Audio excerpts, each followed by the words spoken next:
बाबासाहेब वारले तर माहीत झालं तर आम्ही जिठाल्या गाड्या तिथंच उभ्या केल्या आणि तिथेच रडत होतो आम्ही. बाबासाहेबांना सांगलं शिका शिका. मग लागले लेकरं शाळेत जायला. तर साबरी नव्हते असे कपडे धुवायला. आणि बाबासाहेबामुळं लय चांगुलपणा आलं. हा, पहिलं काळ चांगलं ना तर लय कसं कान होत. दिनांक 6 डिसेंबर 1956 बाबासाहेबांचं निधन झालं आणि देशभर एकच शोककळा पसरली. लाखो निराधारांचा प्रज्ञासूर्य मावळला. जुनी माणसं आजही तो दिवस आठवून गहिवरून जातात.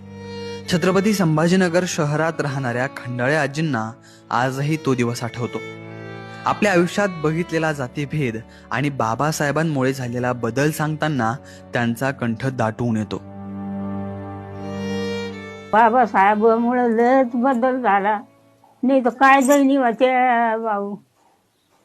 असे ताट जेवत होते मराठी लोक तर आमची माणसं उष्ट काले उखलीत होती आणि ते आणून वाटीत होते घरा.